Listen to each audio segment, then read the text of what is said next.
नमस्कार दोस्तों, स्वागत है आप सभी का हमारे YouTube चैनल आलोक ज्ञान गंगा में। मित्रों, हम हाजिर हैं काजल का दर्द का दूसरा भाग लेकर के। अगर आपने इस कहानी के पहले भाग को अभी तक आपने नहीं सुना है तो डिस्क्रिप्शन में मैंने उसका लिंक दे दिया है। इस भाग को सुनने से पहले, कहानी को पूरा समझने के लिए इसके पहले के भाग को अवश्य सुनें।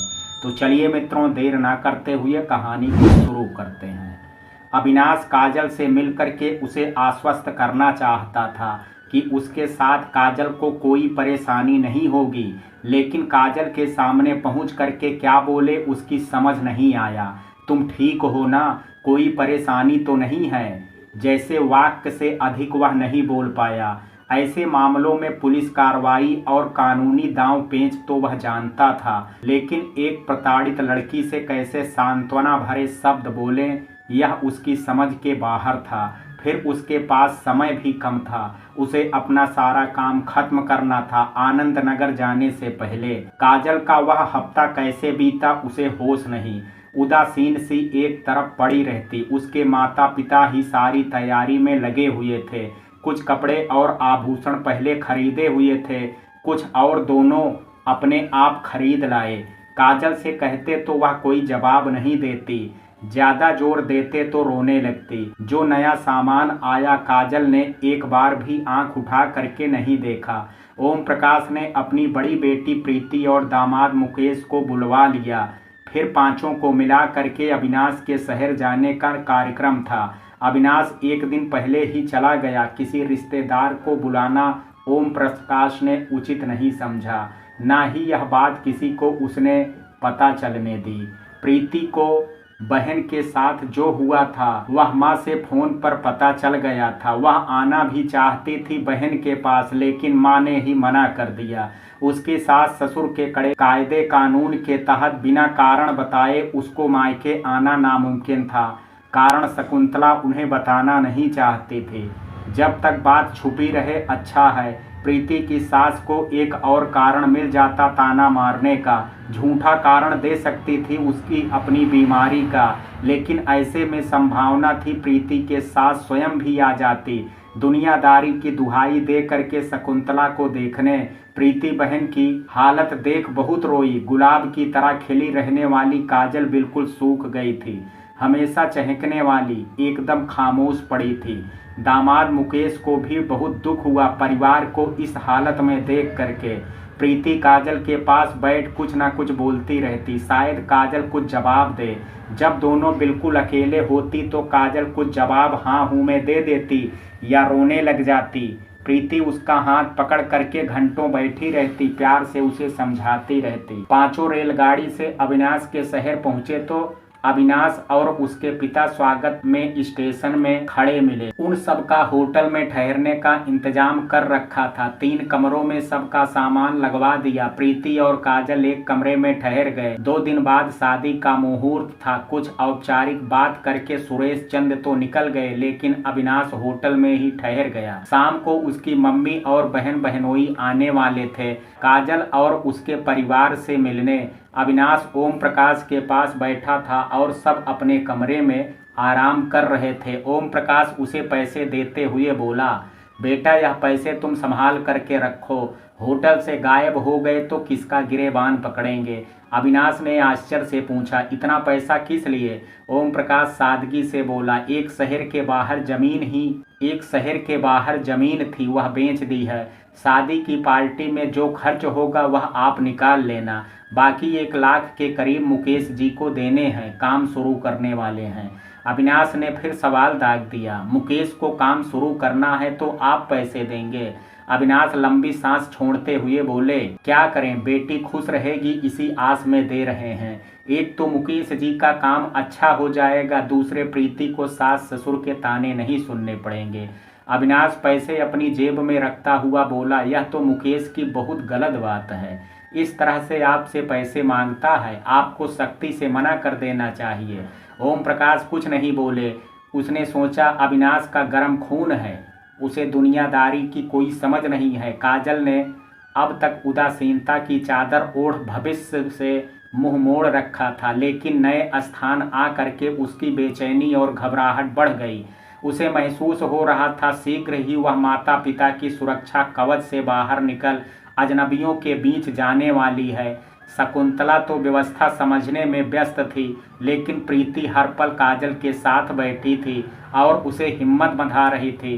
शाम को नियत समय पर अविनाश की माँ और बहन आए। इधर उधर की औपचारिक बातें करती रही। जाते हुए रजनी काजल के गले में सोने की चैन डाल सिर पर हाथ फेरते हुए बोली, बेटा अपने आप पर और अविनाश पर भरोसा रखो, सब अच्छा होगा। उनके जाने के बाद काजल ने गहरी सांस ली। रजनी की आंखों में उसे वितृष्णा नजर आई, जैसे वह सोचे बैठी थी। ओम प्रकाश ने बड़ी प्रसन्नता से कहा, अविनाश के माता पिता तो बड़े ईमानदार और आदर्शवादी हैं, समाज के लिए मिसाल हैं, तभी इतना संस्कारी पुत्र हुआ है। शकुंतला के मन में जो थोड़ा बहुत डर था वह भी गायब हो गया। पुत्री के आगामी जीवन को लेकर के निश्चिंत हो गई। काजल दिलो दिमाग में इतनी अनिश्चितता थी कि इस कारण तनाव से सिर भारी हो गया था। वह सोने चली गई। अगले दिन कुछ रस्में होटल के छोटे से हॉल में करने का कार्यक्रम बनाया गया था। मेहंदी भी लगनी थी। मंदिर में विवाह बहुत सादगी से संपन्न हुआ। फिर शाम को एक छोटी सी पार्टी का आयोजन किया गया। इसमें गिने चुने लोगों को ही आमंत्रित किया गया। रिश्तेदारों को तो सुरेश चंद ने एक हफ्ते पहले ही न्योता भेज दिया था, लेकिन कुछ पहचान वालों को 2 दिन पहले फ़ोन से आमंत्रित किया था। उसमें किशोरी लाल भी था। फ़ोन अविनाश ने मिलवाया था और फिर यह कह करके उसके पिता को कोई खास बात नहीं करनी है, अपने पिता से बात करवा दी।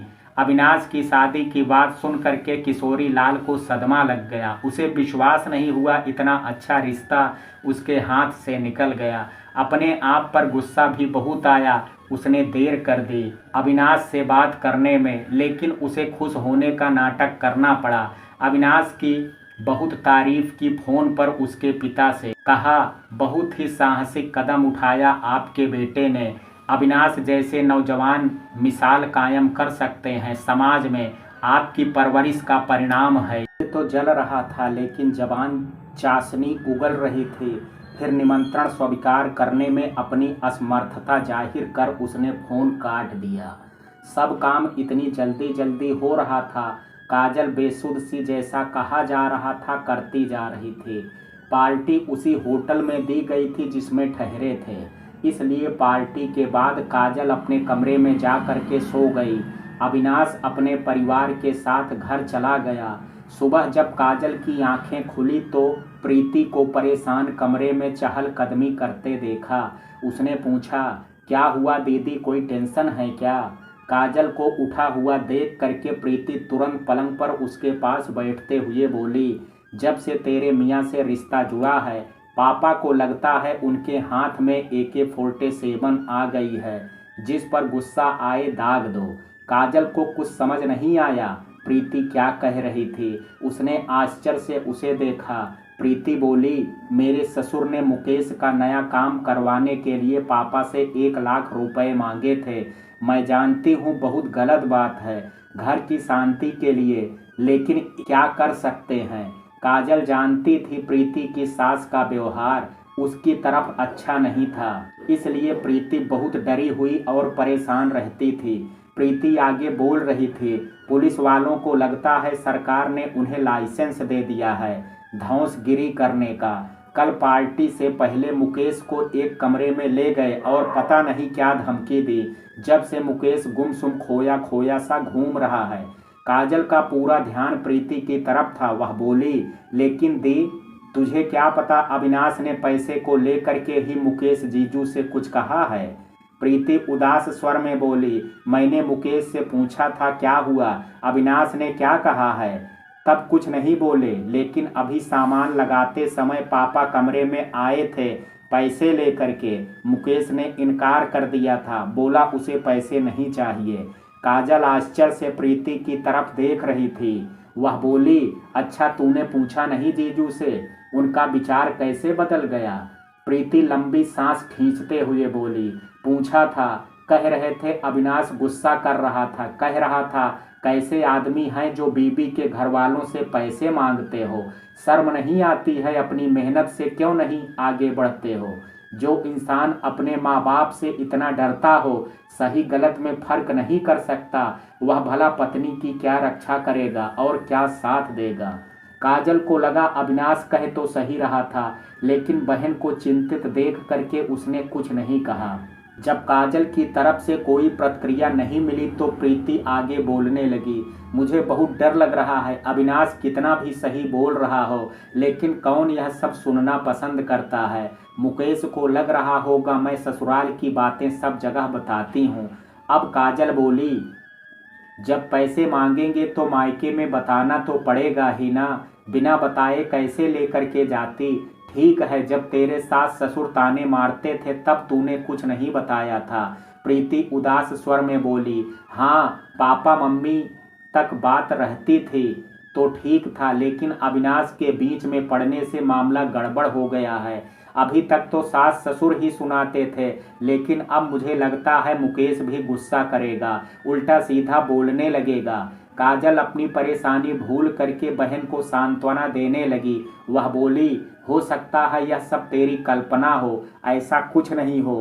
प्रीति रोने लगी और बोली, कई बार मन करता है सब छोड़ करके वापस मम्मी पापा के पास आ जाऊं, कोई नौकरी कर लूंगी, उन पर बोझ भी नहीं बनूंगी, लेकिन वे पहले ही बहुत परेशान हैं। प्रीति को रोता देख करके काजल भी रोने लगी। दोनों बहनें अपने भविष्य और एक दूसरे की परेशानी के कारण बड़ी व्यथित हो रही थी। मुकेश जैसे ही कमरे में आया, दोनों ने एकदम से रोना बंद कर दिया। मुकेश थके हुए स्वर में बोला, प्रीति चलने का समय हो गया है, गाड़ी छूट जाएगी। फिर वह काजल से बड़े प्रेम से बोला, अपना ध्यान रखना साली साहिबा, कोई भी जरूरत हो अपना बड़ा भाई समझ करके बेझिझक बोल देना। काजल ने हाँ में सिर हिला दिया। प्रीति के जाने के बाद काजल को अकेलेपन का एहसास बड़ी तीव्रता से हुआ। कमरे में बिल्कुल अकेली थी वह, और उसे भविष्य को लेकर के घबराहट होने लगी। माता पिता भी यहाँ से विदा हो जाएंगे, उसे आगे की यात्रा अजनबियों के बीच अकेले ही करनी है। यह सब सोच करके वह बहुत परेशान हो रही थी। तभी शकुंतला कमरे में आई और बोली, जल्दी से तैयार हो जाओ, तुम्हारी विदाई करनी है। प्रीति की ट्रेन छूटने वाली थी, नहीं तो तैयार होने में तुम्हारी मदद कर देती।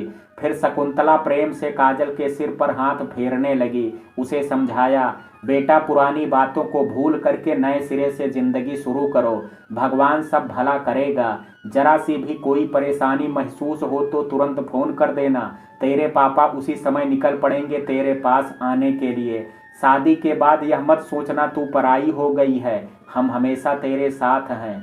काजल को माँ के मुख से यह बात सुन करके कुछ तसल्ली मिली। उसे अविनाश से भय हो रहा था, पता नहीं कैसा व्यवहार होगा उसका रौद्र रूप वह देख चुकी थी। जो उसकी नज़रों में गलत होता है वह तुरंत उसका गिरेबान पकड़ लेता है। पता नहीं वह उससे क्या उम्मीद रखता है, उसके साथ उसका व्यवहार कैसा होगा। उसने मन ही मन निश्चय किया, कुछ समय कोशिश करेगी नए परिवेश में रहने की। अगर सही नहीं रहा तो पिता को बुला करके वह वापस अपने घर आ जाएगी। अपने मन में इस तरह का निश्चय कर उसे राहत मिली। वह तैयार होने लगी। उसे अपने माँ बाप से बिछड़ने का दुख भी सता रहा था। अपने माता पिता से विदा लेकर के काजल अविनाश के साथ अपनी ससुराल जा रही थी। साथ में ससुर और नंदोई भी थे। अविनाश रास्ते में उसे बता रहा था, 2-3 दिन मम्मी पापा के पास रुक करके हमें आनंद नगर जाना है।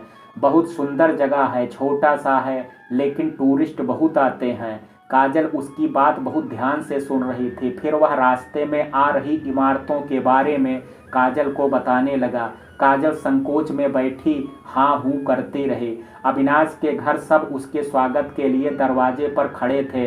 बहुत मेहमान नहीं थे, लेकिन जितने भी थे उनसे माहौल खुशनुमा हो रहा था। काजल को अपनेपन का एहसास हुआ। सारा दिन हंसी मजाक और रस्म चलती रही। काजल को समय का पता ही नहीं चला। नए लोग और नए माहौल में वह अपना अतीत भूल करके खामोशी से सबके साथ हिल मिल करके रहने लगी। घर छोटा था, इसलिए दोनों रातें उसके सोने का इंतजाम सास और ननद के साथ एक कमरे में किया गया। अविनाश उसे केवल रस्मों में ही नजर आया, बाकी वह न जाने कहाँ व्यस्त रहा। 2 दिन कैसे बीते काजल को पता ही नहीं चला। सुबह जब आनंद नगर जाने का समय हुआ तब फिर अपने भविष्य को लेकर के उसे तनाव होने लगा। कैसे अकेले अविनाश के साथ रहेगी, क्या करेगी, कैसे लोगों का सामना करेगी, हजारों सवाल मन में उठ रहे थे। फिर लगा अविनाश तो होगा साथ में, लेकिन कितना साथ देगा, कैसा व्यवहार करेगा, क्या कह सकते हैं। कहीं अकेले में उसे कोसने ना लगे, उसका जीवन बर्बाद करने के लिए। काजल ने सास ससुर के पांव छुए तो दोनों ने आशीर्वाद दिया। सास ने कहा, बेटा हम चलते हैं तेरी नई गृहस्थी बसाने में मदद करने के लिए, लेकिन सब इतना अचानक हुआ, हमारे पास इतनी छुट्टी नहीं है, कॉलेज जाना अब जरूरी है। काजल ने मुस्कुराते हुए कहा, जी मैं समझती हूँ। ससुर बोले, खुश रहना बेटा, और अविनाश के कारण कोई परेशानी हो तो मुझे बताना, मैं उसके कान खींच लूँगा। फिर संजीता होते हुए बोले, तुम दोनों के लिए बेटा यह स्थिति असहज होगी, इसलिए एक दूसरे को समझने और सहज होने के लिए कुछ समय देना, समय के साथ सब ठीक हो जाएगा। तभी अविनाश आ गया और अपने माता पिता के पैर छूते हुए बोला, चलते हैं टैक्सी आ गई है। सास ससुर स्टेशन तक छोड़ने आए। रास्ते में सास बोलने लगी, बेटी 2 दिन में मैं तुम्हें अविनाश की पसंद नापसंद के बारे में बताती, लेकिन रिश्तेदार और रस्मों के कारण समय नहीं मिला, थोड़ा सामंजस्य बिठाने में आसानी हो जाती। खैर उसके खास नखरे नहीं हैं और वह साफ बता देता है उसे क्या पसंद है और क्या नहीं। तुम बिल्कुल घबराना नहीं, अपने मन की बात, अपनी हर परेशानी उसे बताना, वह अवश्य समझेगा। काजल का मन गदगद हो रहा था, कितने अच्छे लोग हैं, उसे सहज करने के लिए कितना सहयोग दे रहे हैं। वही पता नहीं क्यों आगे नहीं बढ़ पा रही है। उसने निश्चय किया अपनी नई जिंदगी को खुले मन से स्वीकार करेगी, लेकिन रेलगाड़ी में उसे फिर अजीब सा लगने लगा। वह जब भी सबके ध्यान का केंद्र बनती बहुत असहज हो जाती। उसने बहुत भारी साड़ी नहीं पहनी थी, लेकिन लाल रंग की कढ़ाई वाली तो थी ही। फिर हाथों में मेहंदी, सिंदूर, बड़ी सी बिंदी और दर्जन भर चूड़ियाँ। आसपास बैठी औरतें पूछने लगी, नई शादी है क्या, बड़ी सुंदर लग रही हो, गजब का रूप आ रहा है। वह शर्म से सिकुड़ी जा रही थी। एक ने पूछा, बड़ी सुंदर जोड़ी है, लव मैरिज है क्या।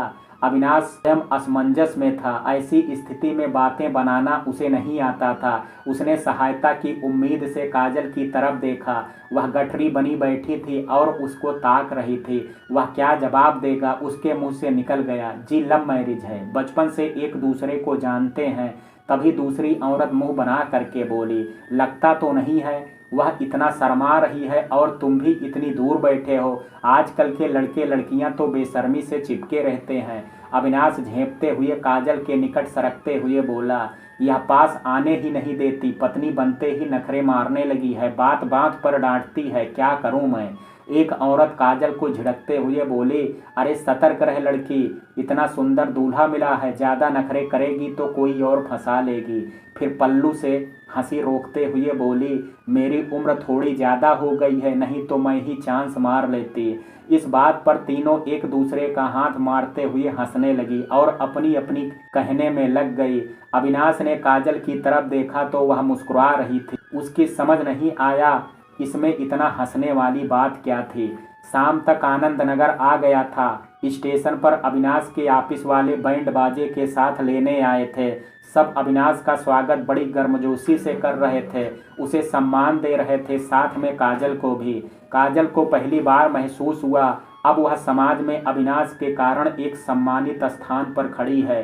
कितने लोग उसके आगे हाथ जोड़ करके खड़े हैं। स्टेशन के बाहर गाड़ियां खड़ी थी, जिसमें से एक में उन दोनों के सूटकेस रख दिए गए। दोनों के पास बस पहनने के लिए कपड़े थे और कोई सामान नहीं था। काजल की समझ में नहीं आ रहा था नई गृहस्थी कैसे शुरू करेंगे।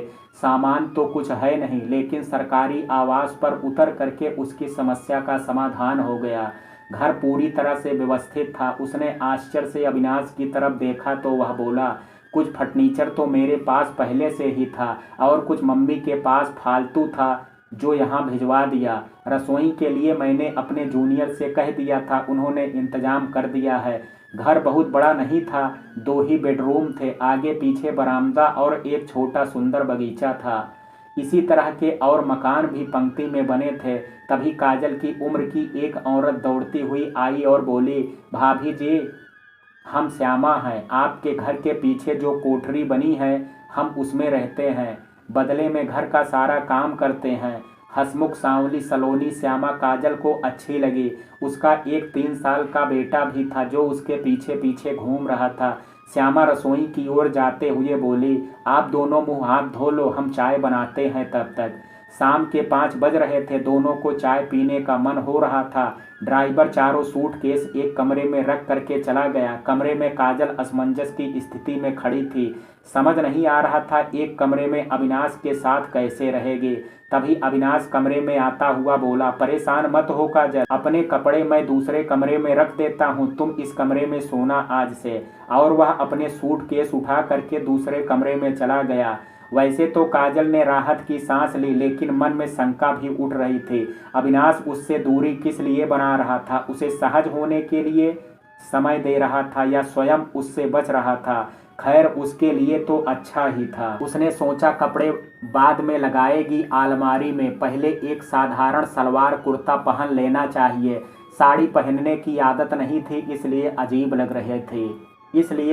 लग रहा था। चाय पी करके कुछ थकान दूर हुई तो श्यामा पूछने लगी, खाने में क्या खाएंगे भैया जी? काजल ने अविनाश की तरफ प्रश्नवाचक दृष्टि से देखा तो वह बोला, कुछ भी बना लो, जो सब्जी हो वही बना लो। काजल अपने कपड़े अलमारी में लगाने लगी। तभी श्यामा कमरे में आ गई और बोली, भाभी जी, हम मदद करें? काजल को अपने आप काम करने की आदत थी, इसलिए तुरंत बोली, नहीं रहने दो, मैं कर लूँगी। लेकिन श्यामा कहाँ मानने वाली थी। सूटकेस में से कपड़े निकाल करके काजल को पकड़ाने लगी। फिर दबी जबान में बोली, भाभी जी, आप दोनों अलग अलग कमरे की अलमारी में कपड़े क्यों लगा रहे हो? कपड़े ज़्यादा हैं क्या? एक अलमारी में नहीं आएंगे। काजल ने सोचा इससे पहले श्यामा सब जगह कोई ऐसी वैसी बात फैलाए। उसने कहा, हम दोनों एक दूसरे को जानते नहीं है ना, इसलिए अलग अलग कमरे में रहेंगे, जब जान लेंगे तब एक कमरे में।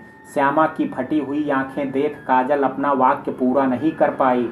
श्यामा आश्चर्य से बोली, आप बड़े लोगों की बातें भी अजीब होती हैं। हमारा मर्द हमें कौन सा जानता था शादी के पहले, लेकिन पहली रात हम पर झपट पड़ा था। काजल और नहीं सुनना चाहती थी, जल्दी से बोली, जा देख रसोई में सब्जी लग ना जाए।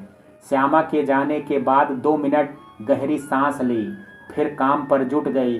रात को अकेली नई जगह पर सोते हुए काजल को घबराहट हो रही थी, लेकिन क्या कर सकती थी? इसका एक ही हल था, वह अविनाश के कमरे में उसके साथ सोए, लेकिन उसे यह भी नहीं करना था। तभी सासू माँ का फोन आया। काजल से बात करते हुए बोली, और बेटा सब ठीक है ना, कोई परेशानी तो नहीं है? काजल ने संकोच के साथ कहा, जी सब ठीक है। सास फिर बोली, और सोने का कैसे इंतजाम किया है? तब काजल धीरे से बोली, वह अविनाश जी ने अलग अलग कमरे में व्यवस्था कर दी है। रजनी बोली, यह तो अविनाश ने ठीक नहीं किया, लेकिन तुम अकेले सो जाओगी नई जगह पर? बेटा, मैं इसलिए पूछ रही हूँ यह सब। तुम जब हमारे साथ सोई थी तो बार बार नींद में चौंक रही थी। तुम्हारी आंख ना खुले इसलिए रात भर तुम्हारे चौंकने पर हौले से तुम्हारा सिर सहलाने लगती थी और तुम शांत हो करके सो जाती थी। तुम्हारे साथ किसी स्त्री का होना आवश्यक है। अभी अविनाश बता रहा था, वहाँ कोई श्यामा है जो घर का काम देखती है। मैं अविनाश से कहती हूँ उसे सुला दे तुम्हारे पास। काजल की आंखें भीग गई उनकी बात सुन करके। कितना ध्यान रखती हैं, लेकिन काजल बोली, वह रोज कैसे सो सकती है, उसका पति भी तो है। रजनी बोली, तुम चिंता मत करो, मैं बात करती हूँ। रात को सोते समय जब अपनी दरी लेकर के श्यामा काजल के कमरे में आई तो काजल आश्चर्य से बोली, अरे तू रहने देती, मैं अकेली सो जाऊंगी, तेरा पति मुझे कोसेगा। श्यामा हंसते हुए बोली, अरे मेरे पास रहता होगा तब कोसेगा ना। भाभी जी, वह तो पिछले साल भाग गया था किसी और के चक्कर में। मर्द जात होती ही ऐसी है। काजल को फिर भी सही नहीं लग रहा था। वह बोली, और तेरा बेटा? श्यामा दरी बिछाते हुए बोली, वह मेरी छोटी बहन साथ रहती है ना, उसके साथ सो जाएगा। काजल को अच्छा नहीं लग रहा था, उसके कारण सब परेशान हो रहे थे। एक दो दिन में उसे ठीक लगा तो श्यामा को अपने साथ सोने से मना कर देगी। काजल जब लेट गई तो श्यामा बत्ती बुझाने लगी। काजल चौंक करके बोली, बिल्कुल अंधेरा मत करो, मुझे नींद नहीं आएगी, हल्की रोशनी वाला बल्ब जला दो। श्यामा बोली, क्या बात करती हो भाभी जी, नींद कैसे आएगी। उसने हल्की रोशनी वाला बल्ब जला दिया, लेकिन काजल को फिर भी नींद नहीं आ रही थी। बड़ी मुश्किल से आंख लगी तो हवा चलने के कारण खिड़की के शीशे पर पेड़ की टहनी टकरा रही थी। आवाज के कारण काजल चौंक करके उठ जाती। खिड़की में बाहर अंधेरे में उसे भयानक चेहरे दिखने लगते। उसने कस करके आंखें बंद कर ली। फिर आंख लगी तो सपने में शंभू का चेहरा खिड़की से झांकता नजर आया। वह चौंक करके उठ गई। चीख निकलने वाली थी, लेकिन उसने कपड़ा अपने मुंह में ठूंस लिया। रात भर ऐसी ही बीत गई उसकी। वह बहुत डर गई थी, उसकी आंख लग गई। वह बहुत थक गई थी। सुबह में उसकी आंख लग गई। आंख खुली तो 10 बज गए थे। वह हड़बड़ा करके उठी और कमरे से बाहर आ गई। श्यामा घर की सफाई करने में लगी थी। उसे देख करके काम छोड़ उसके पास आई और बोली, भाभी चाय बना दूं? काजल परेशानी से बोली, तेरे भैया ऑफिस चले गए क्या? पता नहीं इतनी देर तक कैसे सोती रही। श्यामा उसका हाथ पकड़ करके बोली, चिंता मत करो, मैंने भैया को चाय नाश्ता दे दिया था। पूरी रात सोई कहाँ थी आप? लगता है कुछ बुरा घटा है आपके साथ। काजल उसका मुंह देखती रही, फिर नजरें नीची कर ली। श्यामा धीरे से बोली, समय सबसे बड़ा मलहम है भाभी जी, वही दवा करेगा आपकी। अविनाश को काम करने का नशा था। वह सुबह 9 बजे ऑफिस के लिए चला जाता और 8-9 बजे तक वापस आता। रात का खाना खा करके थोड़ा टहलने जाता और काजल को भी साथ चलने का आग्रह करता। सारा दिन कुछ काम ना होने के कारण काजल को बोरियत होती थी, इसलिए अविनाश के साथ चली जाती। अविनाश अपने रोज के काम के बारे में बताता और उसी से सलाह भी लेता। वह हाँ हूँ कर देती। आसपास रहने वाले परिवार की महिलाएं उसे मिलने आई, लेकिन सब बाल बच्चे वाली थी। 1-2 बार आ करके रह गई। 1-2 घंटे उसने श्यामा की बहन को पढ़ाना शुरू कर दिया था। फिर श्यामा और उसके बेटे के साथ हंस बोल लेती थी।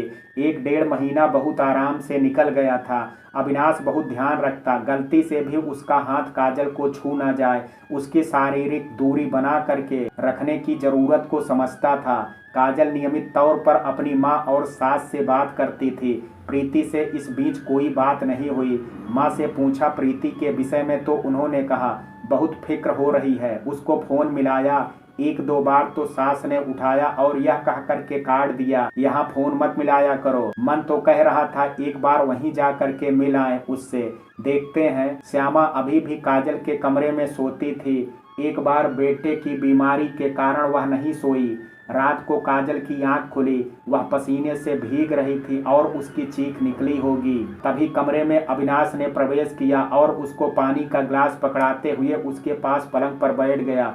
उसकी तरफ चिंतित निगाहों से देखते हुए बोला, सब ठीक है, बिल्कुल घबराना नहीं, चलो कुछ देर टीवी देखते हैं। फिर आधे घंटे टीवी देखने के बाद वह अपने कमरे में सोने आई तो अविनाश बोला, दोनों कमरों के दरवाजे खुले हैं, बिल्कुल मत डरना, कुछ लगे तो आवाज़ दे देना। काजल ने हाँ में सिर हिला दिया। समझ गई उसका अवचेतन मन पुरानी यादों से मुक्त नहीं हुआ है।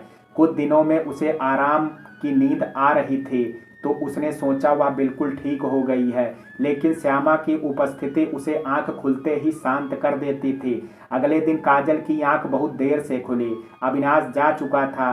श्यामा कमरे में आते हुए बोली, भैया बता रहे थे रात को आप डर गई थी, मैं छोटा सा चाकू आपके तकिए के नीचे रख देती हूँ, मंदिर से रक्षा सूत्र बनवा करके लाती हूँ, फिर डर नहीं लगेगा। काजल पहले इन बातों में विश्वास नहीं करती थी, लेकिन अब अपने डर से छुटकारा पाने के लिए कुछ भी करने को तैयार थी। वह बोली, मैं भी चलूंगी तेरे साथ मंदिर। काजल से मिलने पास में रहने वाली मनोरमा अक्सर आ जाती थी। उसके बच्चे स्कूल चले जाते तो गप्पे मारने वह आ जाती। काजल भी उससे इधर उधर की बातें करती रहती। वह उसे अविनाश को लेकर के छेड़ती और काजल शर्मा करके उनकी बातों को नकारती रहती। मनोरमा कहती, हाय पाठक जी कितने हैंडसम हैं, इतनी ही रोमांटिक हैं क्या? तुम लोग हनीमून पर कहाँ गए थे? काजल ने कहा, इन्हें काम से ही फुर्सत नहीं मिलती, इसलिए हनीमून पर कहीं नहीं गए। मनोरमा ने आश्चर्य से कहा, अच्छा चल, रात को थोड़ी ना ऑफिस जाते हैं, तब तो रोमांस करते होंगे। काजल के पास कोई उत्तर नहीं होता और मनोरमा अपने किस्से सुनाने लगती। एक दिन अविनाश ने बताया, शाम को पार्टी है, काजल को तैयार रहने के लिए कहा। काजल ऐसी पार्टी में अब तक कभी नहीं गई थी। माता पिता के साथ शादी के समारोह में तो कई बार गई थी, लेकिन इस तरह इतने अजनबियों के बीच उसे बहुत संकोच हो रहा था। अविनाश से क्या कहती। शाम को तैयार होने बैठी, उसे समझ नहीं आ रहा था कैसे तैयार हुए। श्यामा सब जानती थी। अविनाश से पहले जो अफसर उस मकान में रहते थे, उनकी पत्नी का बनाव श्रृंगार का बहुत शौक था। उससे श्यामा सब सीख गई थी। उसने काजल का मेकअप किया और बहुत सुंदर तरीके से बाल भी बनाए। काजल को शीशे में देख करके विश्वास नहीं हो रहा था वह इतनी सुंदर लग सकती है। उसका शरीर भी भर गया था। अविनाश ने जब उसे देखा तो वह भी उसे देखता ही रह गया। पार्टी में अविनाश ने उसका परिचय अपने कुछ दोस्तों से करवाया। उसकी उम्र के थे, शादी को 2-3 साल ही हुए थे। उनकी पत्नियों से मिल करके काजल को अच्छा लगा। कुछ कुंवारे अफसर भी थे, मजाक मस्ती कर रहे थे, चुटकुल्ले सुना करके सबको हंसा रहे थे। इतने लोगों में काजल थोड़ा असहज हो रही थी। माहौल भी अनौपचारिक था, जाने अनजाने में एक दूसरे का हाथ लग रहा था सबको। लेकिन उसने महसूस किया अविनाश उसके पास खड़ा रहा, किसी को उसके बहुत करीब आने नहीं दे रहा था। एक दोस्त ने तो हंस करके कहा भी, यार माना भाभी जी बहुत सुंदर हैं, लेकिन थोड़ी देर उन्हें छोड़ करके दोस्तों से भी गपशप कर लो। अविनाश ने हंसते हुए कहा, नहीं अभी किसी को जानती नहीं है ना, इसलिए थोड़ा ध्यान रखना पड़ेगा। काजल ने पहली बार अविनाश को हंसते हुए बेफिक्रे से दोस्तों से बात करते देखा। उसके इस रूप से अनजान थी। हमेशा खामोशी से काम करते और गुस्सा करते ही देखा था। उसे लगा अविनाश को जानती ही कितना थी, क्या पता और किसी को पसंद करता होगा, किसी और से शादी करना चाहता होगा। जो उसे डर था उसके साथ दुर्व्यवहार करेगा। इतने दिनों में ऐसा कुछ भी नहीं किया, लेकिन उसके कुछ अरमान होंगे शादी को लेकर के। उससे बंध करके सब धराशायी हो गए। उसके दोस्तों के अपनी पत्नियों के साथ कितने मधुर संबंध दिख रहे थे, नोक झोंक कर रही थी, लेकिन प्रेम कितना झलक रहा था। वह तो बोझ की तरह अविनाश की जिंदगी में आ गई थी। तभी अविनाश उसके पास आ करके बोला, क्या हुआ, इतनी खामोश क्यों हो गई हो। काजल मुस्कुराते हुए बोली, ऐसा कुछ नहीं है। अविनाश बोला, चलो फिर खाना खा करके निकलते हैं, देर हो रही है। काजल अविनाश के साथ चलते हुए सोच रही, अविनाश का कितना नियंत्रण है अपने आप पर, वह कभी पता नहीं लगने देता उसके दिल में क्या है। पार्टी हॉल से बाहर निकले तो बगीचे से हो करके रास्ता बाहर सड़क पर आता था। बिल्कुल अंधेरा सा था। बस जिस पगडंडी पर चल रहे थे उसके दोनों तरफ लगे पेड़ों पर छोटे छोटे बल्ब की झालर चमक रही थी। काजल को इतने अंधेरे से डर लग रहा था कि अचानक वो जरा सी रोशनी थी, वह भी जनरेटर बंद होने के कारण बंद हो गई। काजल को लग रहा वह गहरी अंधेरी सुरंग में गिर गई है। वह छटपटा रही है। उसे नहीं पता वह कितनी देर अंधकार से लड़ती रही। उसकी सांसें उखड़ रही थी। तभी उसे लगा अविनाश उसे पुकार रहा है और उसका हाथ पकड़ करके खींच रहा है। जब उसने आंख खोली तो अविनाश उसके चेहरे को चिंतित हो करके देख रहा था और धीरे धीरे से फुसफुसा करके पूछ रहा था, काजल तुम ठीक हो ना। चारों तरफ देखते हुए वह गहरी सांस लेने लगी। आसपास के लोग अपनी हंसी मजाक में व्यस्त थे। उसे लगा कहीं वह डर के कारण चीख तो नहीं पड़ी थी, अविनाश के लिए शर्मिंदगी भरी स्थिति खड़ी कर दी हो।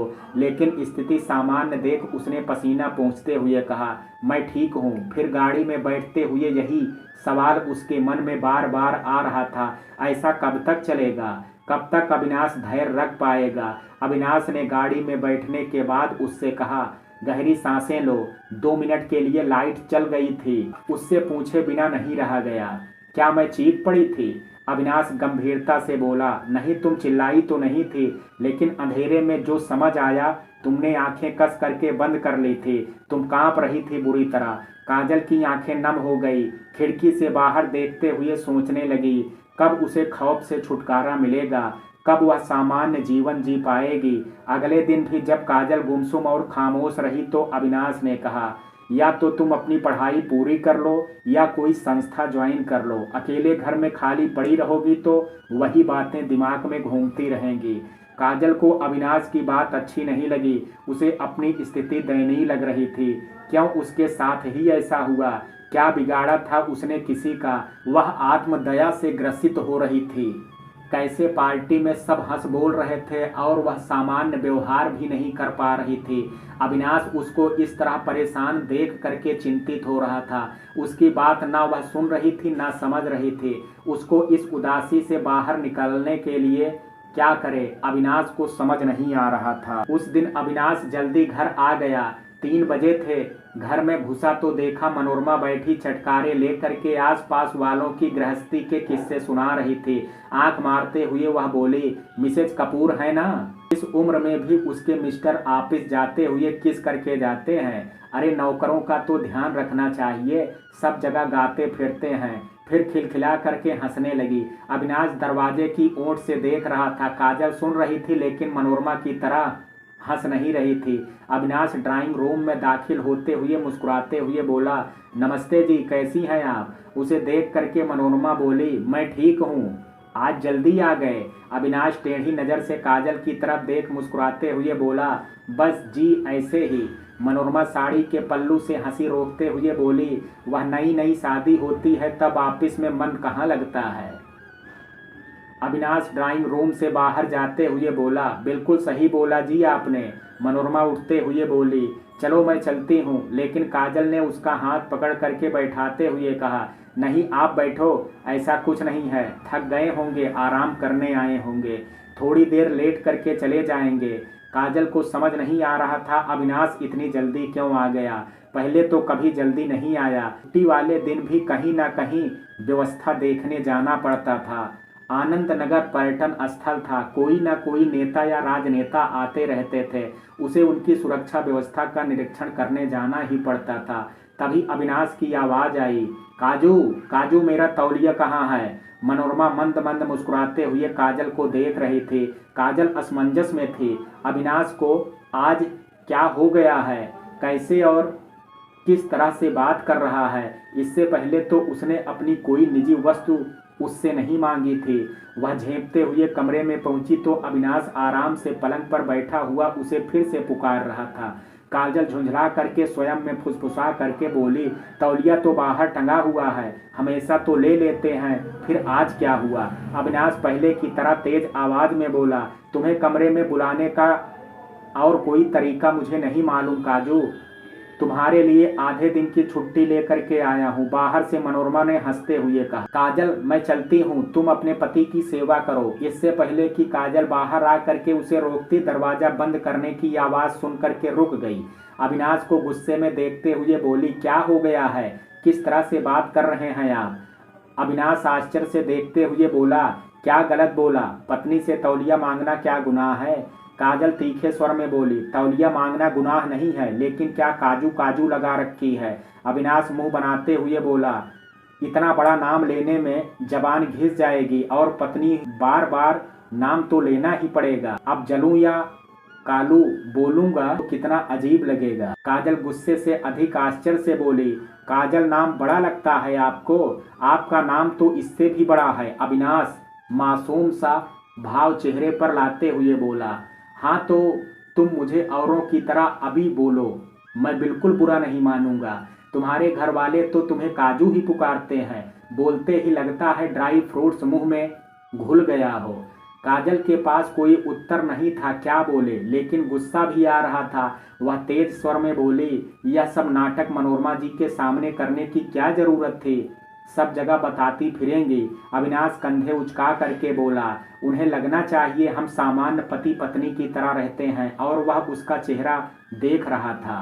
काजल को लगा बहस करने से कोई फायदा नहीं है, अविनाश समझने वाला नहीं है। लेकिन अपने कमरे में आकर के उसके दिमाग में एक और चिंता ने जन्म ले लिया। कहीं अविनाश उन दोनों के बीच सामान्य पति पत्नी का रिश्ता तो नहीं चाहता? आखिर उसकी भी तो शारीरिक आवश्यकता है, कब तक धैर्य रखेगा? पार्टी में अपने हम उम्र दोस्तों को अपनी पत्नियों के साथ हंसते बोलते देख उसका मन भी तो करता होगा सामान्य वैवाहिक जीवन जीने का। लेकिन अभी वह तैयार कहाँ है, ना मानसिक रूप से ना शारीरिक रूप से। वह बैठी मनन ही कर रही थी कि शकुंतला का फोन आ गया। माँ की आवाज़ सुन करके काजल का मन कुछ शांत हुआ। कुछ देर इधर उधर की बातें कर शकुंतला बोली, इतने दिन हो गए तुझे देखे हुए, बड़ा मन कर रहा है तुझसे मिलने का। काजल खुश होते हुए बोली, हाँ मन तो मेरा भी कर रहा है, एक हफ्ते के लिए आ जाऊं। शकुंतला एकदम से बोली, नहीं बेटा बिल्कुल नहीं, यहाँ आकर के पुरानी बातें और लोगों के बीच तुझे फिर सब याद आने लगेगा।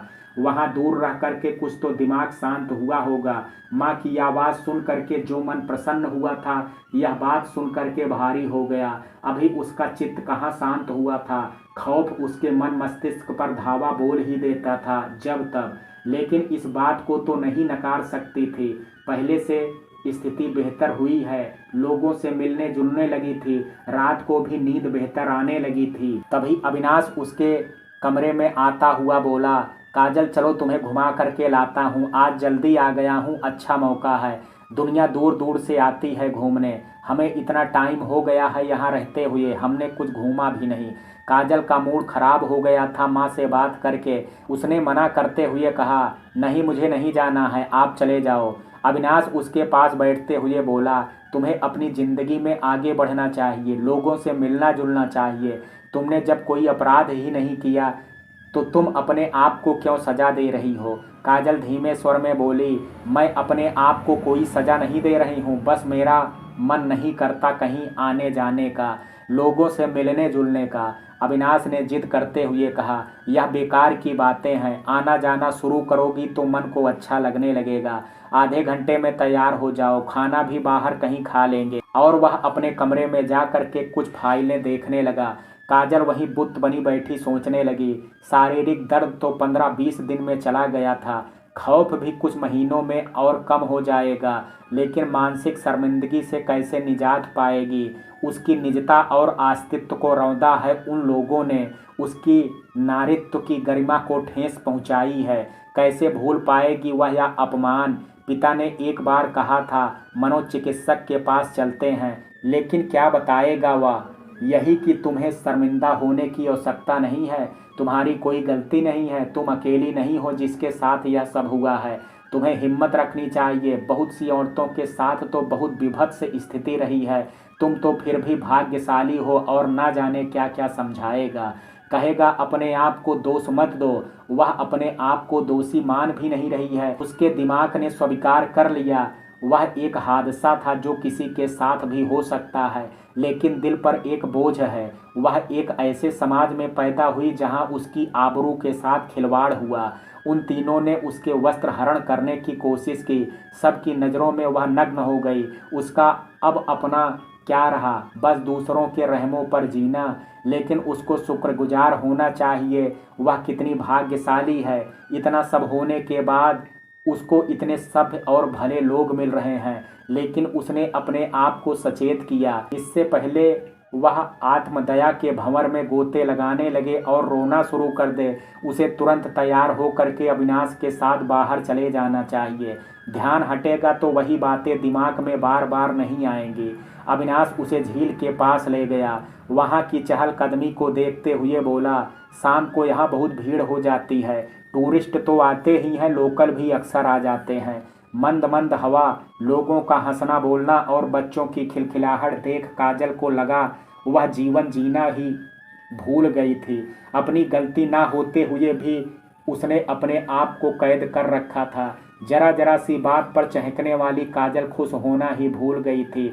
उसने अविनाश को देखा, वह मुस्कुरा रहा था, बच्चों को एक दूसरे के पीछे भागता देख तभी उसने पास से गुजरने वाले से मूंगफली और चने की मसालेदार 2 पुड़िया खरीदी।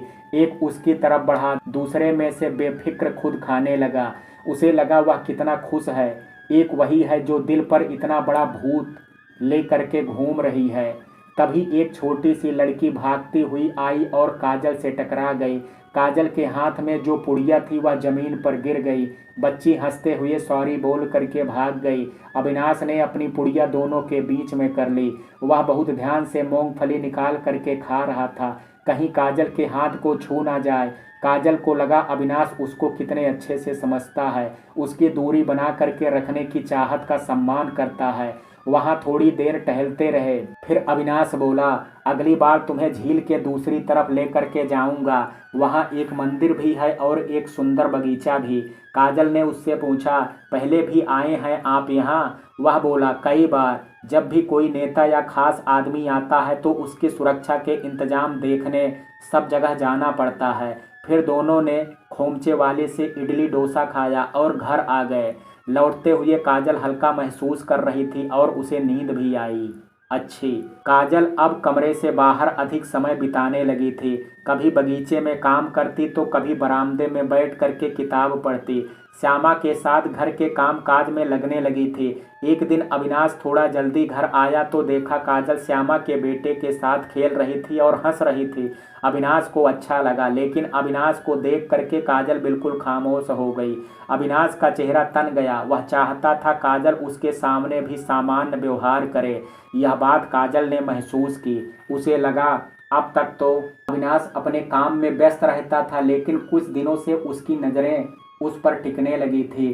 दूरी तो बना करके रखता था, लेकिन उसके व्यवहार में परिवर्तन काजल को असमंजस में डाल रहा था। क्या चाहता है वह? पहले जैसे क्यों नहीं रहता? वह तो सब समझता है, फिर उसे थोड़ा समय और क्यों नहीं देना चाहता? अगले दिन रविवार था और श्यामा की कुछ तबीयत ठीक नहीं थी। वह आई नहीं। काजल ने सारा खाना बना लिया था। सलाद के लिए खीरा काट रही थी, तभी अविनाश रसोई में आ गया। अविनाश के जाने से काजल को घबराहट सी हो गई। चाकू उसके हाथ में लग गया, उसकी चीख निकल गई। अविनाश ने तुरंत उसका हाथ खींच करके सिंक के नीचे कर दिया। स्वयं उसके पीछे खड़ा होकर के उसका हाथ पकड़ करके धुलने लगा। काजल अपनी चोट के दर्द को महसूस नहीं कर पा रही थी। उसे अविनाश की निकटता से घबराहट होने लगी। उसके आफ्टर शेव की महक और उसके बाहों के घेरे में उसे बेचैनी होने लगी।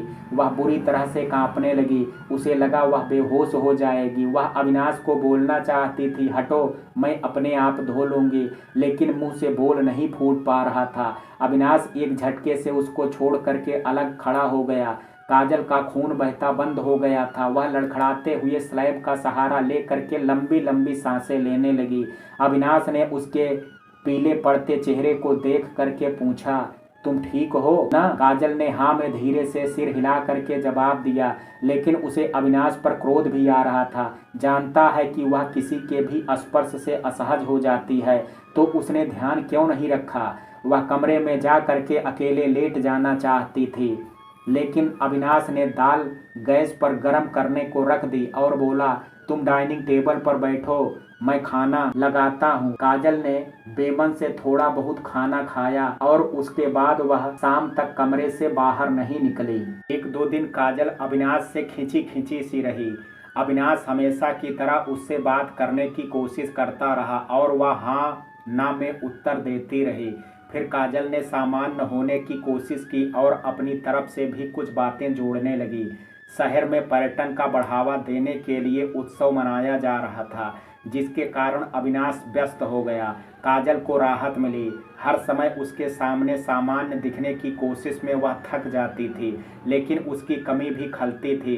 रात को उसके साथ टहलना और 1 घंटे टीवी देखना उसे अच्छे लगने लगा था। कई दिनों कई बार अविनाश 10 बजे तक आता और अक्सर खाना खा करके आता। उसका फ़ोन आ जाता 8 बजे कि वह खाना नहीं खाएगा और काजल को अकेले ही खाना पड़ता।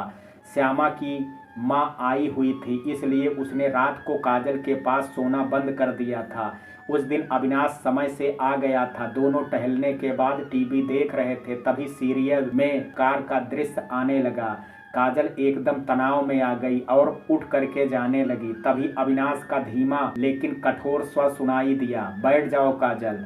काजल तड़प करके बोली, नहीं मैं यह सब नहीं देख सकती, आप जानते हैं।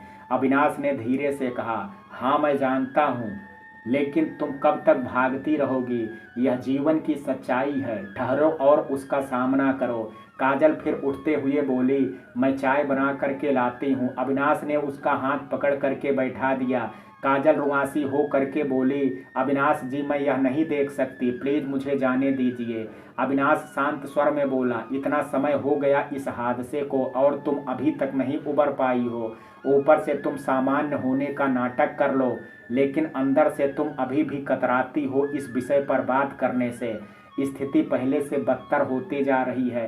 काजल ने छटपटा करके कहा, नहीं ऐसा नहीं है, मैं पहले से बेहतर हूँ। अविनाश बोला, फिर बताओ आस पड़ोस में कितनों में से दोस्ती की है तुमने? सारा दिन अकेले घर में बैठी रहती हो, क्या मुझे पता नहीं है? अगर गलती से मेरा हाथ भी तुम्हें छू जाए तो तुम्हारा सारा शरीर अकड़ जाता है। मुझे हर समय इस बात का ध्यान रखना पड़ता है कि मैं तुमसे 2 फुट की दूरी बना करके रखूं। मैं समझता हूँ। काजल उसकी बात बीच में काट करके तड़पती हुई बोली, नहीं आप कुछ नहीं समझते हैं। उसने दोनों हाथों को कस करके मुट्ठी बांध ली। उसके नाखून उसकी हथेलियों में धंसे जा रहे थे। उसे विश्वास नहीं हो पा रहा था, हमेशा शांत रहने वाला अविनाश अचानक किस तरह से बात करने लगेगा। यह इतना अप्रत्याशित था कि उसकी सारी नसें तन गई। अचानक अविनाश को क्या हो गया? उसका धैर्य जवाब देने लगा। शायद उसको पछतावा हो रहा होगा काजल से शादी करके। वह उस रात की घटना के बारे में बात तक नहीं कर सकती और अविनाश चाहता है वह इस तरह के दृश्य टीवी पर सजीव देखे। बाहर से वह सामान्य व्यवहार करने की बहुत कोशिश करती थी, लेकिन अंदर से वह डरी हुई थी। सोते हुए डर लगता था वह घटना बार बार सपने में दिखाई देगी, लेकिन कोई उसके दर्द को नहीं समझ पा रहा था। बस चाहते थे जल्दी से वह सब कुछ भूल जाए और पहले की तरह मस्त हो करके जीवन काटने लगे। वह उसके जीवन का कटु सत्य बन गया था, जिसे वह चाह करके भी भुला नहीं सकती थी। अविनाश में धैर्य नहीं था तो वह शादी नहीं करता। काजल को लगा वह अकेले रोते रोते जीवन काट देती। उसे बहुत अकेला लग रहा था। माँ पिताजी ने उससे पल्ला झाड़ करके अविनाश की तरफ धकेल दिया और अविनाश अब उससे उकताने लगा था। किसी तरह सीरियल खत्म होने तक वह वहीं बैठी रही। खत्म होते ही अपने कमरे में गई और कटे पेड़ की तरह पलंग पर गिर गई। अविनाश के साथ सुरक्षित महसूस करती थी, क्योंकि न वह उसे ऐसी नज़रों से देखता था न छूने की कोशिश करता था। लेकिन वह यह कभी नहीं समझ सकता उसके अंदर कैसे कैसे विचार पनपते रहते हैं। अपने आप को दोषी मानती है। उसके हाव भाव कुछ ऐसे रहे होंगे कि उन तीनों को लगा होगा वह ऐसा चाहती है। या माँ सही कहती थी, उसे शंभू को थप्पड़ नहीं मारना चाहिए था और लड़कियों की तरह सिर नीचा करके उसके सामने से गुजरना चाहिए था। समय का ध्यान रखना चाहिए था। अब वह ऐसा कुछ नहीं करना चाहती थी जिससे पुरुषों की नज़रों में आए। रोते रोते वह सो गई। सुबह उठी तो सिर में तेज दर्द था और आंखें सूजी हुई थी। उठते ही रसोई की तरफ भागी।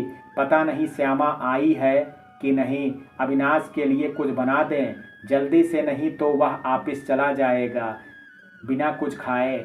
श्यामा नहीं आई थी। उसे याद आया, उसने कहा था वह अपनी माँ को छोड़ने स्टेशन जाएगी। काजल रसोई में पहुंची तो अविनाश चाय बना रहा था, साथ में 2 ब्रेड स्लाइड टोस्ट में सेंक करके मक्खन लगा रहा था। काजल ने कहा, कुछ और बना दूं?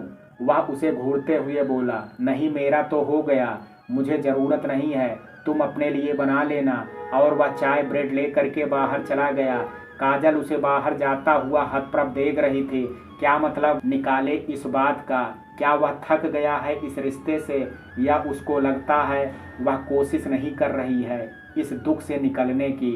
अविनाश को शायद इसलिए गुस्सा आता है। अचानक वह डर गई। कहाँ जाएगी अगर अविनाश ने कहा कि वह उसके साथ अब नहीं रहना चाहता? उसके तो माँ बाप भी उससे कतरा रहे थे। काजल को कुछ खाने का मन नहीं था।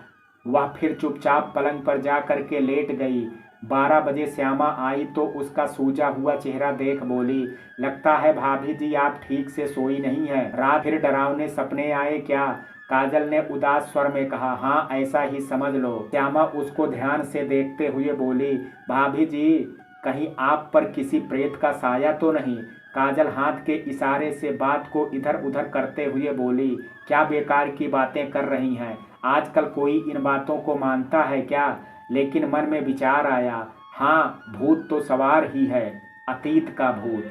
श्यामा और करीब आ करके फुसफुसा करके बोली, प्रेत तो खूबसूरत नवविवाहिता के ऊपर डोरे डालेगा ही। आप भैया जी के साथ जो नहीं सोती हो। काजल हैरानी से उसे देखती रह गई, फिर डांटते हुए बोली, क्या फालतू बातें कर रही है, इतना काम पड़ा है, जा मेरे लिए पराठा सेंक करके चाय के साथ ले आ, वही खा लूंगी। उसने मन में सोचा, हे भगवान, उसको ले करके लोगों के मन में कैसे कैसे अजीब अजीब ख्याल आने लगे हैं। अविनाश और काजल के बीच फिर तनाव हो गया। इस बार अविनाश हाँ हूँ में उत्तर दे रहा था और उसे नजरअंदाज कर रहा था। काजल को लगता वह जब उसकी तरफ देखता तो उसकी आंखों में उसके लिए उपेक्षा होती। वह बहुत परेशान हो जाती, क्या करे जिससे अविनाश पहले जैसा व्यवहार करने लगे। रविवार को अविनाश का दोस्त अनिल अपनी पत्नी सोनिया के साथ दिन में खाने पर आया। सब कुछ ठीक से चल रहा था, हंसी मजाक चल रहा था। अविनाश दोनों से बात करके बहुत खुश लग रहा था। काजल ने भी उनकी आव भगत और बातचीत में कोई कमी नहीं छोड़ी। खाना खा करके बैठे बातें कर रहे थे कि अनिल बोला, मौसम बहुत सुहाना है, चलो ले करके चलते हैं, बोटिंग करेंगे। सोनिया और अविनाश ने तुरंत खुश होते हुए कहा, हाँ कह दिया। सब काजल की ओर देखने लगे। उस दिन अविनाश के साथ झील पर गई थी तो देखा था, बहुत छोटी नौका थी, सट करके बैठना पड़ रहा था सबको। उसने एकदम से कहा, आप लोग जाओ, मैं घर पर ही रहूंगी। अनिल मनाते हुए बोला, चलो ना भाभी जी, जितने ज़्यादा लोग होते हैं उतना मज़ा आता है। उसने अविनाश की तरफ देखा, उसकी आंखों में कठोरता थी। काजल की समझ नहीं आया ऐसा क्या कह दिया उसने। अविनाश जो ऐसी प्रतिक्रिया दे रहा है, जानता तो है वह उतना करीब किसी के साथ नहीं बैठ सकती। अभी तक तो अविनाश उसकी इस जरूरत को समझ रहा था, अचानक क्यों इतना कठोर होता जा रहा है। उन दोनों के बीच तनाव को भांपते हुए अनिल ने बात बनाई, अरे कोई बात नहीं, फिर कभी प्रोग्राम बना लेंगे, इतना अच्छा लंच बनाया सुबह से, लगी होंगी भाभी जी, थक गई होंगी। 5-10 मिनट इधर उधर की बातें करके वे दोनों जाने के लिए उठ गए। जाते हुए अकेले बस में मौका देख करके सोनिया काजल से बोली, क्या बात है, इतनी सहमी और चुप चुप सी क्यों रहती हो तुम? अविनाश का व्यवहार क्या सही नहीं है तुम्हारे साथ? सुन करके काजल अवाक रह गई। कैसी कैसी बातें सोचने लगे हैं लोग उन दोनों के बारे में। उसके चक्कर में अविनाश की छवि खराब होती जा रही है। वह तुरंत बोली, नहीं ऐसी कोई बात नहीं है, अविनाश जी बहुत ध्यान रखते हैं मेरा। अगले दिन अविनाश को 3 दिन के लिए दौरे पर दूसरे शहर जाना था। काजल को लगा चलो अच्छा है, वह 3 दिन शांति से रहेगी। हर समय अविनाश के चेहरे की तरफ नहीं देखना पड़ेगा कि उसकी किस हरकत पर अविनाश की क्या प्रतिक्रिया होती है, वह इतना उखड़ा उखड़ा क्यों रहता है। लेकिन उसे शांति नहीं मिली, बेचैनी और बढ़ गई। उसे महसूस हुआ अविनाश की उपस्थिति उसे इतना सुकून देती है। वह शाम को 7 बजे से ही उसका इंतजार करने लगती थी। अविनाश एक मजबूत किला की तरह उसके और समाज के बीच खड़ा है, जिस कारण वह सुरक्षित अनुभव करती है। उसका साथ उसे अकेलेपन का एहसास भी नहीं होने देता। श्यामा उसके साथ सोती थी, सारे दिन घर में रहती थी, उसका बेटा भी आ जाता था, लेकिन फिर भी काजल का मन उदास रहता। तीसरा दिन था, वह अविनाश का इंतजार कर रही थी। शाम के 7 बजे थे, अविनाश को आ जाना चाहिए था, लेकिन 9 बज गए। उसे अब चिंता हो रही थी, ढंग से तैयार होकर के बैठी थी। उसने श्यामा के साथ मिलकर के अविनाश की पसंद का खाना बनाया था। श्यामा को उसने उसके घर भेज दिया था। जब 9 बजे घर के बाहर गाड़ी आकर के रुकी तो काजल ने चैन की सांस ली। अविनाश को देख करके मुस्कुरा करके बोली, थोड़ी देर हो गई। अविनाश ने बहुत हल्की सी मुस्कुराहट के साथ कहा, काम खत्म करते करते देर हो गई थी, इसलिए देर से चला वहां से। अविनाश बहुत थका लग रहा था। काजल ने पानी का ग्लास पकड़ाया, उसने हाथ बढ़ा करके ग्लास जैसे ही पकड़ा उनकी उंगलियां छू गई। अविनाश ने झटके से हाथ पीछे कर लिया और ग्लास छूट करके फर्श पर गिर गया। काजल सकपका गई और बोली, कोई बात नहीं, मैं अभी साफ कर देती हूँ। वह पोंछने के लिए कपड़ा लेने चली गई। अविनाश अपने कमरे में चला गया। फर्श साफ करके अविनाश के कमरे में गई तो वह लेटा हुआ था। काजल बोली, मुंह हाथ धो लीजिए, खाना लगा देती हूँ। अविनाश ने आंखें बंद करते हुए कहा, मुझे भूख नहीं है। काजल आश्चर्य से बोली, मैंने आपकी पसंद का खाना बनाया है, लंच करके चले होंगे वहाँ से, तो भूख कैसे नहीं है, चलिए थोड़ा सा खा लीजिए। अविनाश करवट बदलते हुए उसकी तरफ पीट करके बोला, काजल तुम जाओ, बहुत थका हुआ हूँ, मुझे कुछ नहीं खाना अभी। काजल को विश्वास नहीं हुआ अविनाश उसे नज़रअंदाज कर रहा है, वह उससे दूर होता जा रहा है। पास था ही कब, उसने अविनाश को निकट आने ही कब दिया, लेकिन उसके साथ टहलने जाना, हल्की फुल्की बातें करना, टीवी देखना उसे महसूस हुआ। दिन भर में यही 2 घंटे उसको बहुत अच्छे लगते थे। वह रुआसी अविनाश के कमरे से बाहर आ गई, उसकी भूख मर गई थी और चुपचाप जा करके अपने कमरे में लेट गई। काजल को रात भर नींद नहीं आई। अगले दिन वह फिक्र से जल्दी उठ गई और अविनाश के लिए नाश्ता तैयार किया, कहीं वह बिना खाए पिए ना चला जाए। अविनाश ने नाश्ता अवश्य किया लेकिन उसकी तरफ नहीं देखा। काजल ध्यान से उसका चेहरा देख रही थी, थकान और परेशानी अभी भी थी उसके चेहरे पर। आंखों के नीचे कालापन उभर आया था, उसे समझ नहीं आ रहा था ऐसा क्यों हो गया। जो अविनाश इतना तनाव में है वह केवल नाम की पत्नी है। अविनाश अपनी परेशानी भी उससे साझा करना जरूरी नहीं समझता। कहीं ऑफिस में कुछ कहा सुनी तो नहीं हो गई। उसने निश्चय किया वह रात को अविनाश से इस विषय में बात करेगी। काम निपटा करके बैठी ही थी काजल की सोनिया आ गई।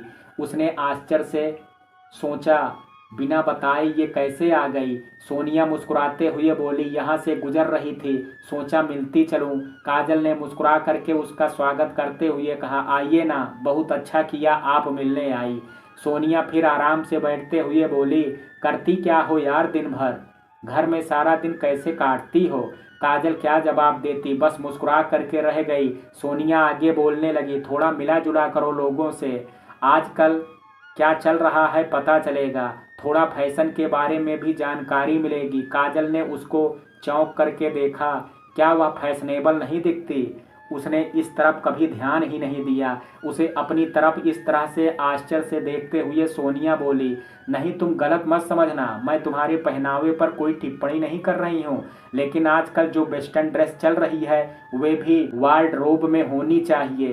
काजल ने हाँ में सिर हिलाते हुए कहा, सही कहा आपने। सोनिया संकोच में बोली, अविनाश को पता नहीं क्या हो गया है, पहले इतना हंसमुख थे, अब बुझा सा रहता है। तुम दोनों के बीच पति पत्नी का रिश्ता तो सही है ना।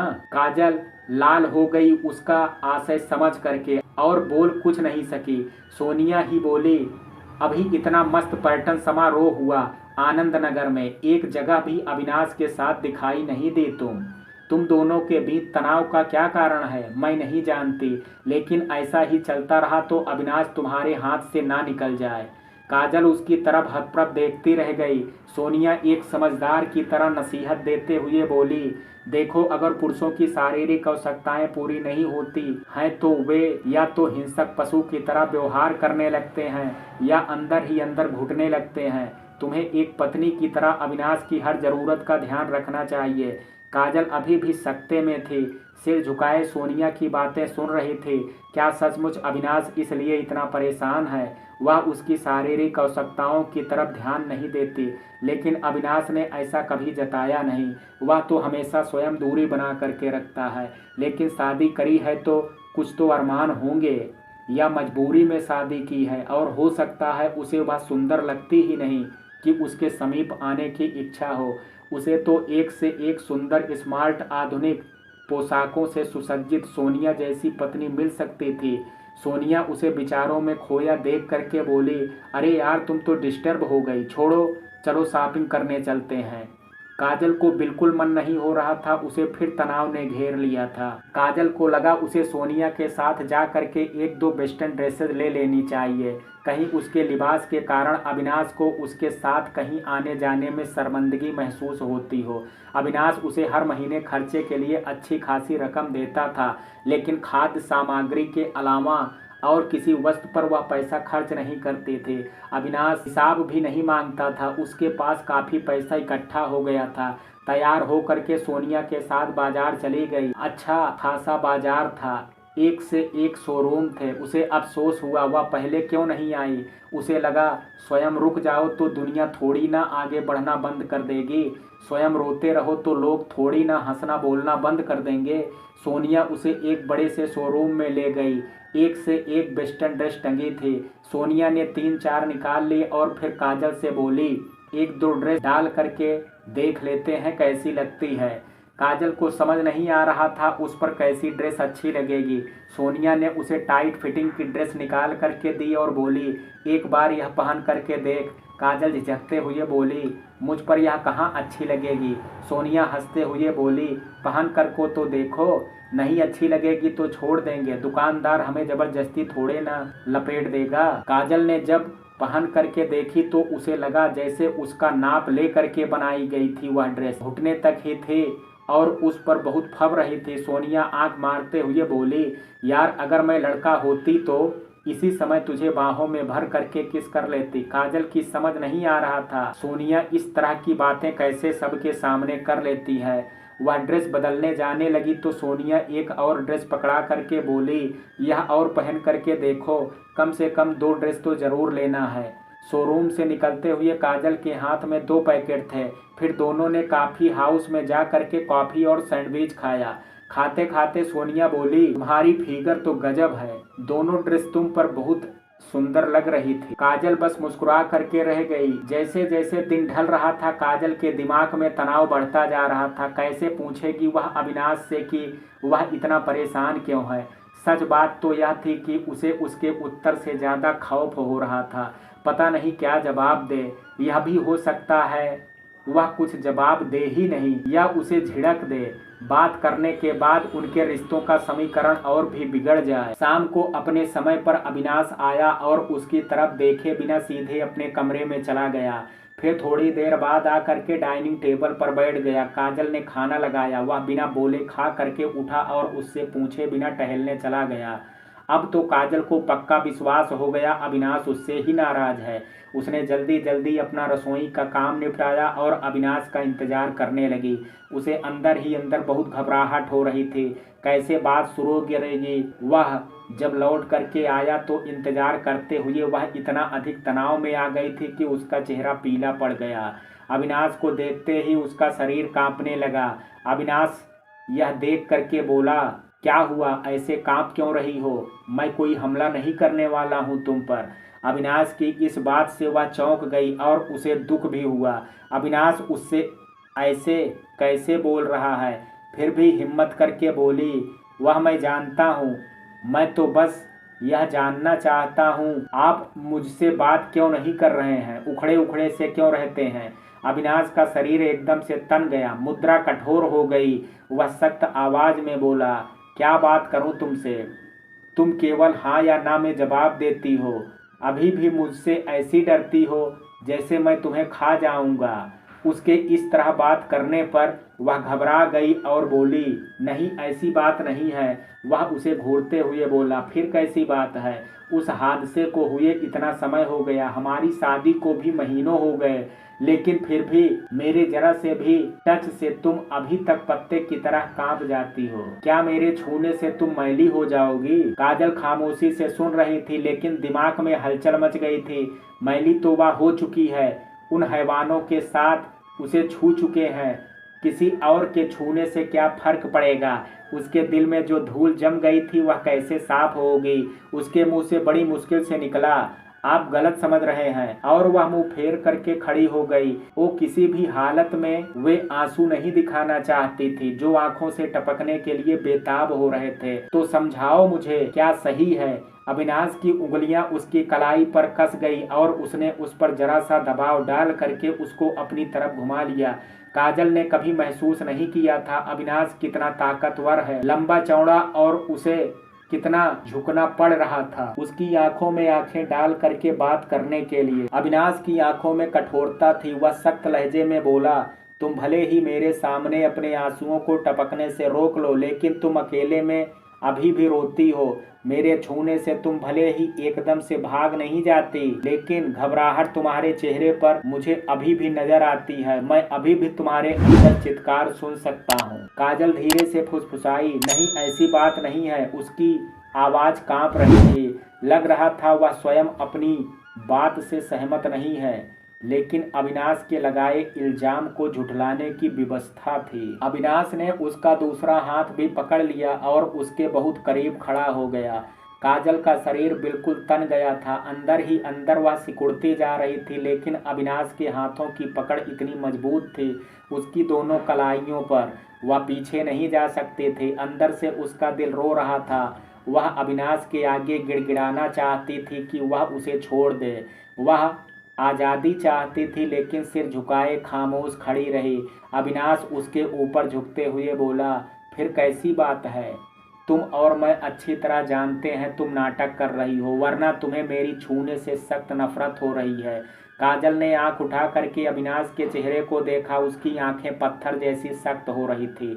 उसका चेहरा तना हुआ था और उसके मुंह पर गुस्से की लकीरें उभर रही थी। वह सहमी हुई बोली, प्लीज आप ऐसा क्यों बोल रहे हैं? मैंने क्या किया है? कुछ नहीं काजल, तुमने कुछ नहीं किया है, यही तो परेशानी है। अविनाश अभी भी सख्त आवाज में बोल रहा था। तुमने अपने चारों तरफ एक खोल बना लिया है जिसके बाहर तुम आना नहीं चाहती हो। तुम एक अंधेरे कोने में पड़ी रहना चाहती हो, जिंदगी को गले लगाना नहीं चाहती हो। मुझे क्या करना होगा जिससे स्वयं तुम आगे बढ़ करके मुझे टच करो, मेरे साथ बाहर आना जाना शुरू करो? अविनाश ने उसकी आंखों में शायद जवाब पढ़ लिया था, इसलिए उसके बोलने की प्रतीक्षा किए बिना ही बोला, इतने महीने हो गए मैंने दूरी बना करके रखी, तुम्हें गलती से भी ना छू जाए इस बात का ध्यान रखा, लेकिन तुम अभी भी मुझसे ऐसे बचती हो जैसे मैं कोई दरिंदा हूँ।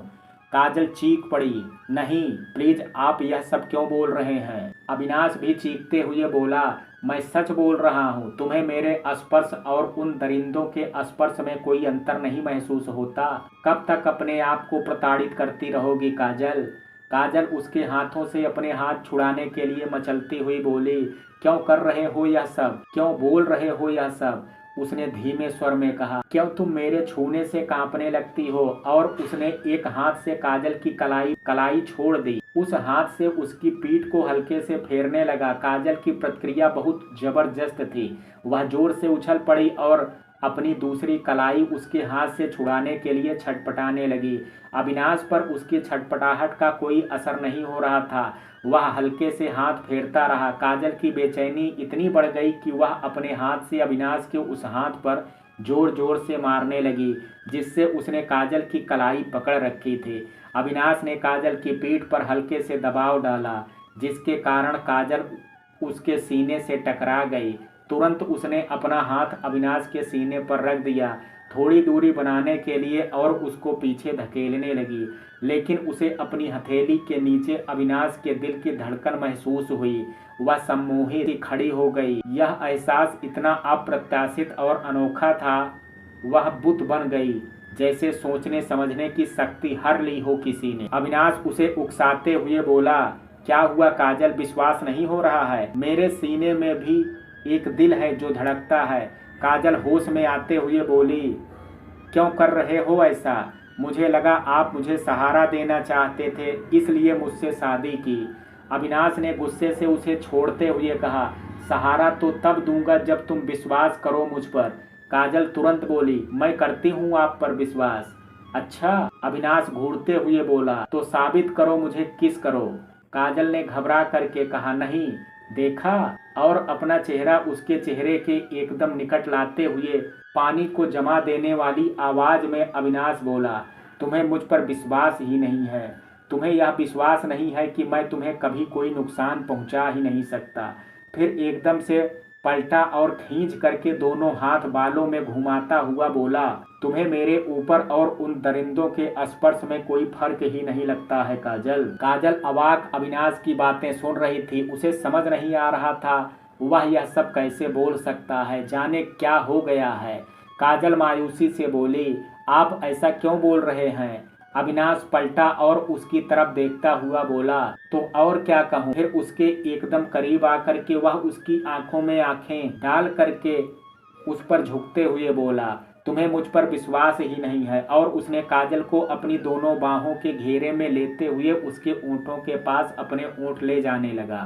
काजल चाहती तो पीछे हट सकती थी, अविनाश की पकड़ इतनी मजबूत नहीं थी, लेकिन वह सम्मोहित सी खड़ी उसकी आंखों में डूबती उतराती रह गई।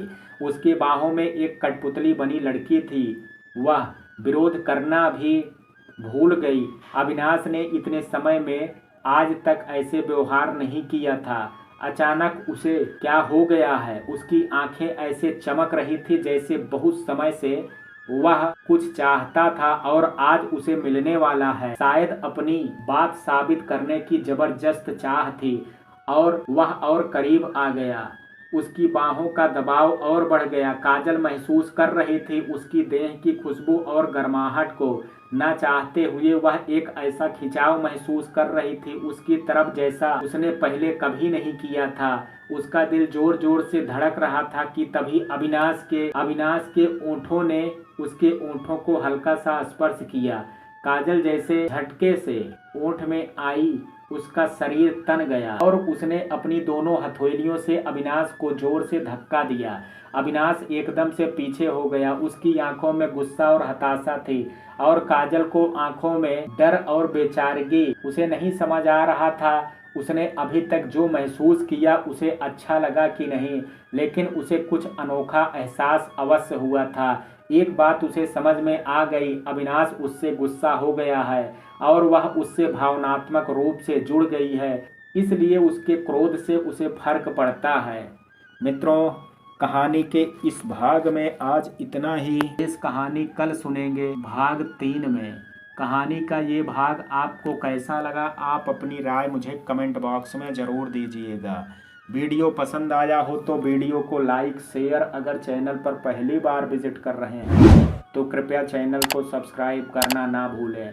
कल मिलते हैं कहानी के शेष भाग के साथ। तब तक के लिए जय हिंद, जय भारत।